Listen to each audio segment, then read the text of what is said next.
नमस्कार, मैं रीना जायसवाल। आप देख रहे हैं क्लाउन टाइम्स ब्रेकिंग न्यूज की खास खबर। इस वक्त हमारे साथ है चंदौली के सकलडीहा से भाजपा के विधायक प्रत्याशी रहे सूर्यमणि तिवारी। आइए बात करते हैं। तिवारी जी, क्लाउन टाइम्स में आपका बहुत बहुत स्वागत है। बहुत बहुत धन्यवाद क्लाउन टाइम में समय देने के लिए।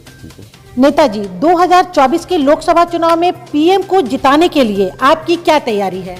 हम सभी भारतीय जनता पार्टी के कार्यकर्ता के रूप में काम कर रहे हैं और मोदी जी का जो विजन है और जो मिशन है वो एकदम क्लियर है कि आम जनता को जो कोरोना के काल में भी अभी तक उनको जो है राशन ज़रूरतमंदों को दी जा रही है, वह पहला विजन है जो हमारे भारत के लगभग 80 करोड़ देशवासियों को उसकी सुविधाएं मिल रही हैं और इनके विकास के जो पहिए हैं वो अभी तक रुके नहीं। बिना भेदभाव किए, बिना जाति धर्म का भेदभाव किए जो हमारे प्रधानमंत्री जी काम कर रहे हैं वो आम जनता के हित में है। सभी लोग जानते हैं कि हमारे मोदी जी का विकास सभी जाति धर्म के लिए, सभी वर्गों के लिए है। नेताजी, वर्तमान सपा विधायक के द्वारा वर्ष 2022 के कार्यकाल की ऐसी 5 कमियां बताइए जिसके लिए वर्तमान विधायक जिम्मेदार है और इस दौरान आपके क्षेत्र में केंद्रीय मंत्री डॉक्टर महेंद्र नाथ पांडे और सूबे की योगी सरकार के द्वारा कराए गए 5 विकास कार्यों को बताइए जिससे क्षेत्र की जनता काफी खुश है। विधायक की कमी की बात आप कह रही हैं तो मैं अच्छी तरीके से जानता हूं कि कमियां तो बहुत हैं और सच्चाई यह पूछ ले तो अच्छाई तो मैं कह नहीं सकता हूं। अच्छा इसलिए नहीं कहता हूं कि जो उनके फंड हैं, जो विधायक निधि के फंड हैं, उनका भी पर्सनल लाभ के लिए वो इस्तेमाल करते हैं। उसका मिसयूज, मैं कह सकता हूं कि उस फंड का मिसयूज होता है। यदि वो चाहते तो इस क्षेत्र का बहुत बड़ा विकास होता, क्योंकि हमको दिखाई नहीं पड़ता या क्षेत्र की जनता को भी दिखाई नहीं पड़ता। मैं घूमता रहता हूँ क्षेत्र में कि कोई ऐसा उन्होंने विकास कार्य किया हो जो आम जनता के हित में हो।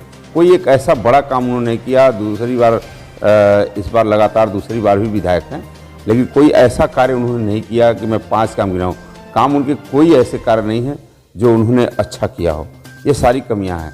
रह गई हमारे 2024 में जो हमारे योगी जी की सरकार है, माननीय डॉक्टर महेंद्र नाथ पांडे जी हमारे सांसद हैं और भारी उद्योग मंत्री हैं। मैं उनके ऐसे ऐसे काम गिनाऊंगा जो मील का पत्थर साबित हो रही हैं आज के इस क्षेत्र के विकास में। चाहे वो किसानों के लिए मुद्दा रहा हो, चाहे बेरोजगार की समस्या रही हो, चाहे हमारे व्यापारियों के लिए हो, महिलाओं के लिए हो, सभी के लिए जो भारतीय जनता पार्टी की सरकार बहुत बड़ा काम कर रही है। अभी हाल ही में आप देखे होंगे कि अभी हम लोगों का न्यूज़ चल रहा है कि माननीय डॉक्टर महेंद्र नाथ पांडे जी 17 तारीख को, ये जो 17 फरवरी यानी परसों शुक्रवार को वो रेलवे ओवरब्रिज का उद्घाटन मटकुट्टा, जो चंदौली जनपद की दूसरी बड़ी समस्या थी। अभी चंदौली में एक जो है चंदौली की जीवन रेखा, हम लोग अभी चंदौली रेलवे ओवरब्रिज के बारे में हम लोग बात कर रहे थे, उसको उन्होंने पूरा करने के बाद ये सकलडीहा के लिए, वो भी सकलडीहा के लोग उससे ज़्यादा लाभान्वित होते हैं, पूरे जनपद के लोग। और ये बटकुट्टा रेलवे क्रॉसिंग का एक मामला है, ये भी 17 तारीख को लोकार्पण हो रहा है, जनता को समर्पित कर रहे हैं। अभी ऐसे रेलवे ओवरब्रिज हमारे यहाँ जैसे अंडरपास बने, बिछिया में है, डिग्गी में है, ये हो गए। अभी आपका कुचमन का रेलवे ओवरब्रिज, उसकी भी स्वीकृति आ गई है, वो भी बनने जा रहा है। आपका ये जो भोजापुर में है, भोजापुर रेलवे ओवरब्रिज बनने जा रहा है। हमारी सबसे बड़ी समस्या अभी थी चंदौली से सैदपुर मार्ग, जो 397 करोड़ की लागत से अभी उत्तर प्रदेश की सबसे अच्छी और सबसे महंगी सड़क, अभी जो सबसे बेहतरीन सड़क जो बन रही है वह मील का पत्थर साबित हो रही है। अभी तक पूरे उत्तर प्रदेश में ऐसी सड़क नहीं बनी थी। हम माननीय डॉक्टर महेंद्र पांडे जी को धन्यवाद देते हैं। 2024 का चुनाव जो आने वाला है वह जरूर उनको जो है हमारे क्षेत्र से जनता खुश है और काफ़ी वोट देगी, मैं अच्छी तरीके से जानता हूँ। नेताजी, 2017 के मोदी लहर में आप वर्तमान सपा विधायक प्रभु नारायण यादव से लगभग 14,000 वोट से हारे और 2022 में लगभग 14,661 वोट से चुनाव हार गए। ऐसे में डबल इंजन की बीजेपी सरकार में वर्तमान विधायक की ऐसी क्या लोकप्रियता है कि आप दोनों चुनाव हार गए? लोकप्रियता की बात मैं नहीं कर सकता हूँ। थोड़ी क्षेत्र की कुछ ऐसी स्थिति है। पिछले बार 2012 में जब चुनाव हुआ था तो भारतीय जनता पार्टी यहाँ लगभग 6000 वोट पाई थी और वोटों का मत का परिवर्तन ज़्यादा हुआ है और जनता धीरे धीरे भारतीय जनता पार्टी की तरफ अपना रुख जो है परिवर्तन की तरफ ले आ रही है। और हमको आशा नहीं, पूर्ण विश्वास है कि आने वाले दिनों में 2024 के चुनाव में और 2027 के चुनाव में भी इस बार भारतीय जनता पार्टी का मत वहाँ पे सबसे ज़्यादा रहेगा, ये हमको पूर्ण विश्वास है। तिवारी जी, अब एक अंतिम सवाल है। 2024 के लोकसभा चुनाव में विरोधी दल बीजेपी सरकार को घेरने के लिए भ्रष्टाचार, महंगाई और बेरोजगारी जैसे मुद्दों को उठाएंगे। इसका मुकाबला आप लोग कैसे करेंगे?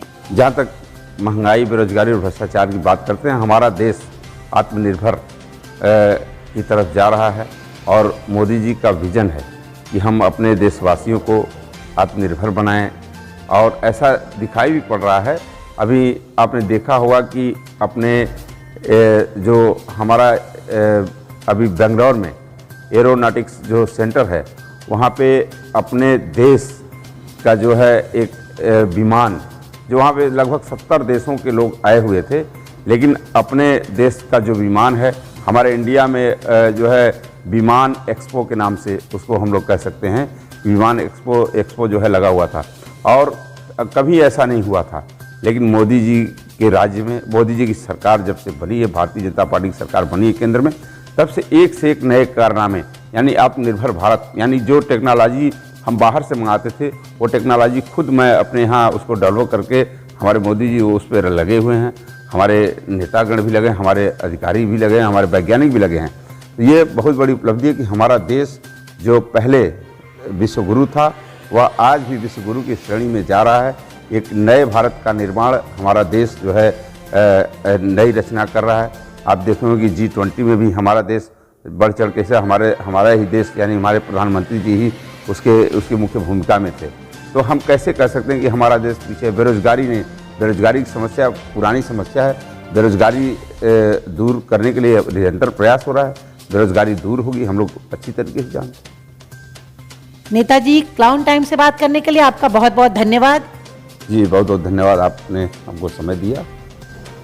क्लाउन टाइम्स यूट्यूब चैनल की खबरों को आगे भी देखने के लिए चैनल को लाइक करें, सब्सक्राइब करें, बेल आइकन पर क्लिक जरूर करें। क्लाउन टाइम्स की खबरों को फेसबुक पेज पे देखने के लिए पेज को लाइक जरूर करें।